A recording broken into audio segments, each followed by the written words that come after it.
Rais wa Marekani Bwana Donald Trump anasema vita vya Iran vinabadilika kwa kasi mno. Rais huyo alizungumzia kwa kifupi kuhusu Iran wakati wa hafla katika ikulu ya White House kuadhimisha mwezi wa historia ya wanawake. Trump alisema hali katika Mashariki ya Kati inabadilika kwa kasi mno na inaendelea vizuri sana. Aliendelea kuita Iran taifa la ugaidi na chuki na kusema kwamba nchi hiyo inalipa gharama kubwa hivi sasa.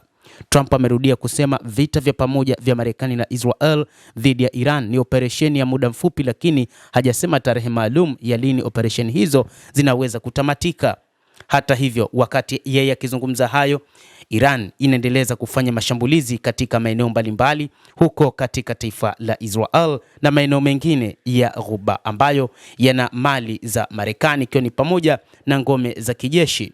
Hata hivyo, Israel imesema imeanzisha wimbi kubwa la mashambulizi yanayolenga miundombinu huko Tehran, mji mkuu wa Iran. Kabla ya hapo, ilianzisha mashambulizi zaidi dhidi ya Hizbullah kusini mwa Lebanon na Beirut. Kadhalika, kundi la wapiganaji la Hizbullah limesema kwamba limefanya mashambulizi mazito katika taifa hilo la Israel na hatimaye mashambulizi yao kufikia katika baadhi ya maeneo ambayo ni sehemu anayoishi waziri mkuu wa Israel Bwana Benjamin Netanyahu.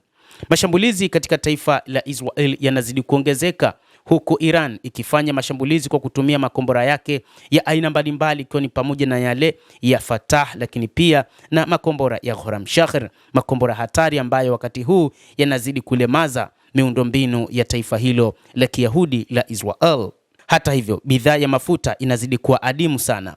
Maeneo mbalimbali yanasikika milipuko, lakini pia mlango bahari wa Hormuz umefungwa, ishara ya kwamba hakuna namna ya taifa kuweza kusafirisha mafuta kupitia mlango bahari huo wa Hormuz. Na kama ambavyo amezungumza kiongozi mkuu wa serikali ya mapinduzi ya Iran Ayatollah Mojtaba Khamenei, ni kwamba hakuna namna ya kuweza kupitisha mafuta katika eneo hilo la mlango bahari wa Hormuz.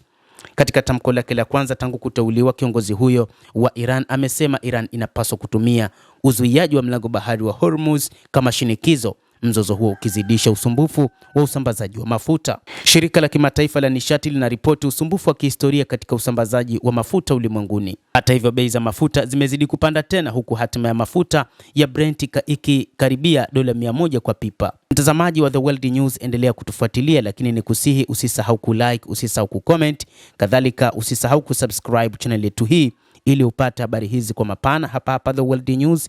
Mimi ni Adam Hussein, endelea kuwa nasi wakati wote, endelea kutufuatilia.